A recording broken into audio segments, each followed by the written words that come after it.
In this tutorial, I'm going to teach you some basic selection methods as well as a basic understanding on how layers work.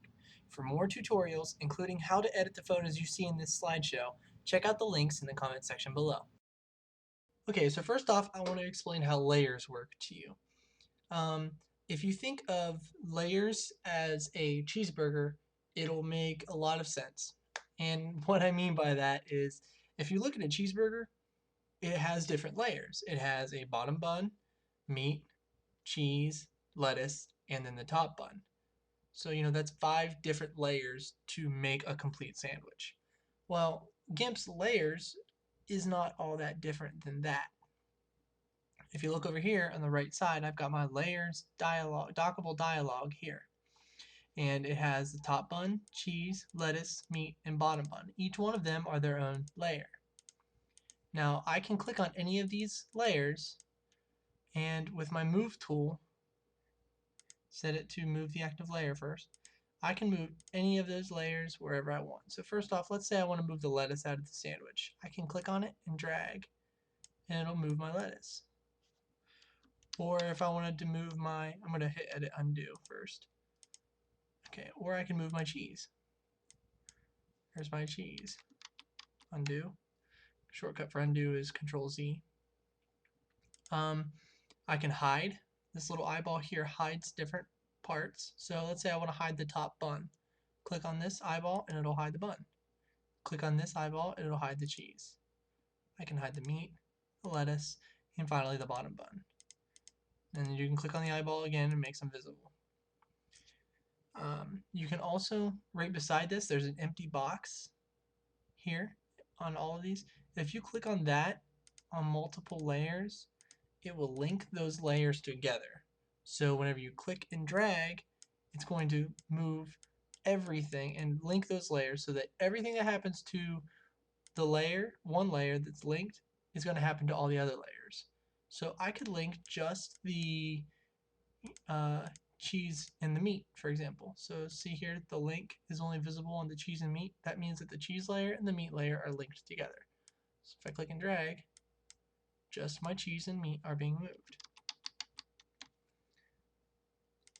So that's a quick and brief understanding on what layers do and how they work.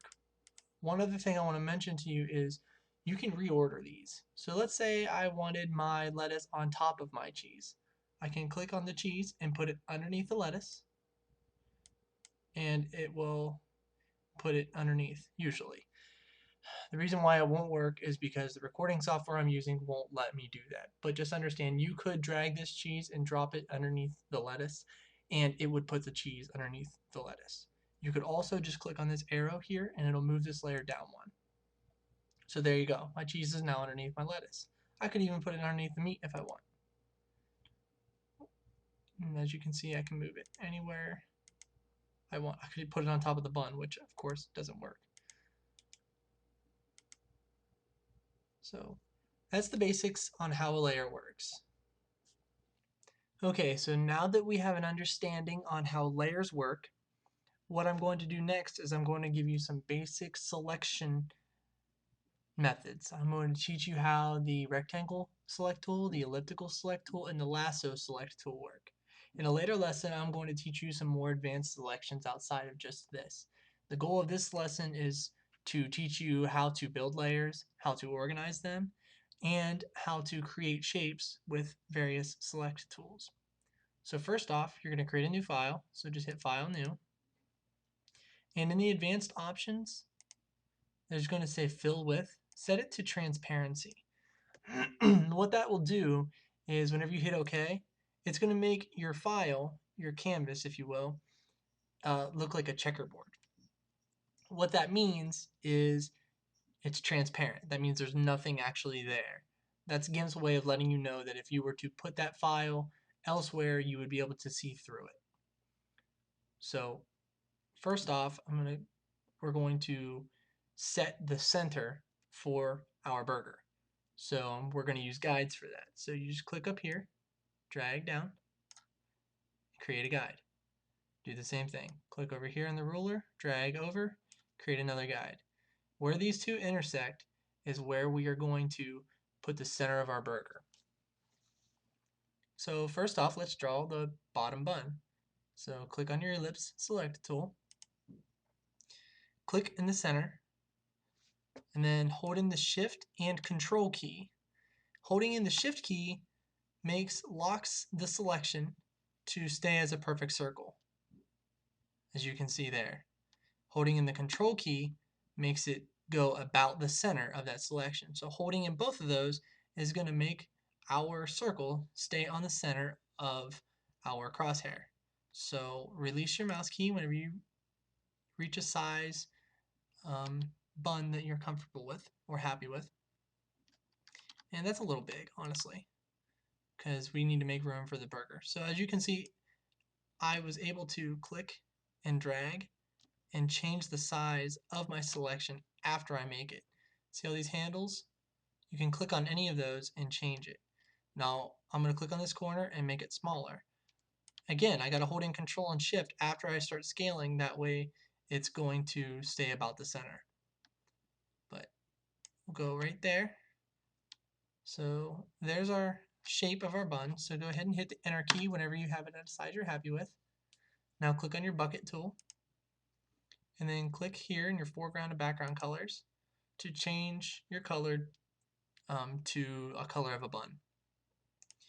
And just set it into a yellow type tint, and I actually went with that color right there. And then just hit OK.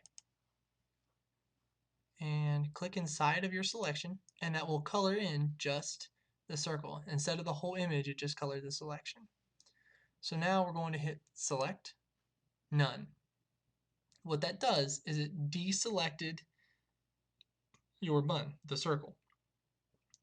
Now if I were to use the bucket tool and paint inside of this, or outside of this for that matter, it's going to paint everything. So let's undo that. I only showed you that because I wanted you to understand what happened there. So now we're going to create our meat. So right click on your layers over here and click New Layer. You could also just click on the button down here, and then in these settings, make sure it's set to transparency again, not white or foreground or background color. Leave it at transparency and hit OK. You now have a new layer here.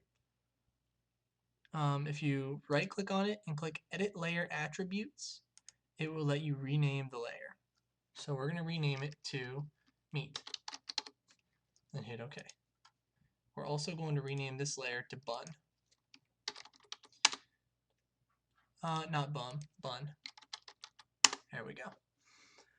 So now we're going to create our meat, and we're going to make it like Wendy's and make it rectangular. So pick a brown color that you like, hit OK, get your rectangle select tool, and do the same thing you did with the circle. Start in the center, holding the Shift and Control key, and pull it out. And make it whatever size you want your meat to be, and then hit the Enter key. You now have a square selection for your meat. Make sure you're on the meat layer, not the bun layer, because if you're on the bun layer, you're going to color your meat on your bun. You don't want that. You want the meat on the meat.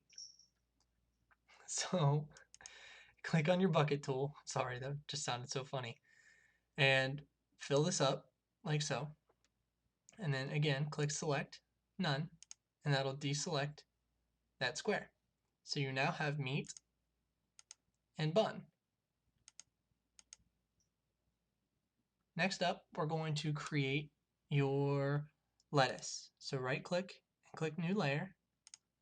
And in the layer name, you can type in lettuce here, and that will name your lettuce, or your layer lettuce, instead of having to right click on it and click Edit Layer Attributes afterward.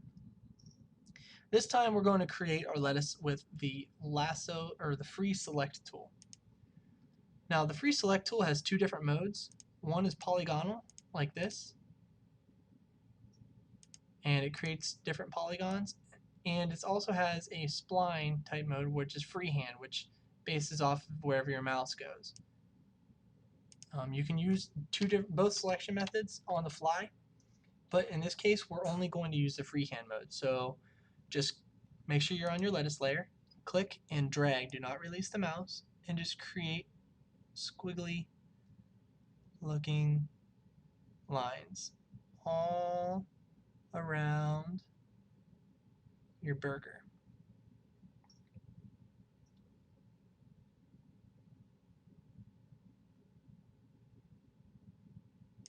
And then click on it to close it, and that will create your lettuce shape. So now click on the bucket tool and fill that color up with a dark green. Make sure you're on your lettuce layer, and then hit select none or Control Shift A, and there's your lettuce. Now I think my lettuce is a little off center, so I'm going to move it by clicking on the move tool. Make sure it's set to move the active layer and that your layer is set to lettuce, and then just drag it just a hair over. I like that a little better. Next up is the cheese. So let's right click and click new layer, name this layer cheese, and hit OK. Now we're going to use the rectangle select tool again and create our cheese. So click in the middle, hold in Shift and Control, and make your cheese however big or small you want. And then after you make your shape, hit enter, click over here, find a yellow color that works, hit OK, get your bucket tool, fill it with yellow, then hit select none, or in my case Control Shift A. Now the cheese, we want it rotated 45 degrees from where it is now. So to do that, we're going to click on the rotate tool, and then we're going to click on our cheese. Now there's an interesting thing about the rotate tool is this little circle right here, this shape, exists on every single command within your transforming commands, that is. Yeah, your transforming commands. And what it does is it determines where it's going to rotate from, scale from, or whatever. In this case, it's going to determine the center of rotation. So we're going to put the center on our crosshair. That way, whenever the cheese rotates, it's going to rotate about that intersection, which is where we want it to rotate, right? Because we want it to stay in the middle of the burger. And then we're going to, in here, type an angle of 45 and hit rotate. And it's thinking, it's rotating. Once it's done,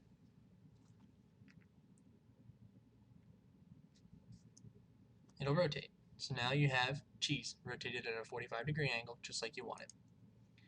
Now we're going to create a bun, the top bun. So name it top bun, hit OK. Click on your ellipse tool, just like you did with your bottom bun. Control and Shift, make your bun however big or small you want. Hit the Enter key. Fill that layer with whatever color you want your bun to be. Get your bucket tool, fill it in, and then hit select none or Control Shift A, and there you go. You now have your burger completely made. You could also, like I said, move this cheese underneath with the arrow or dragging it underneath.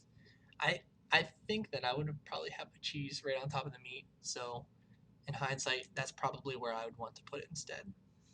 Now, I hope you guys have an understanding on the power of using different layers versus trying to draw all of this in one layer. Because what if I wanted to make my lettuce, I don't know, a tomato, or even better, old and brown and gross or something like that? It would be really hard to change this lettuce if everything was on one layer. Because if I wanted to change its color, I would have to zoom in on it and select and fill it in perfectly every little bit. So now that it's a bunch of different layers, I would be able to easily just select the lettuce, and with my bucket tool I could change its color. Well, if I had it set right, there we go.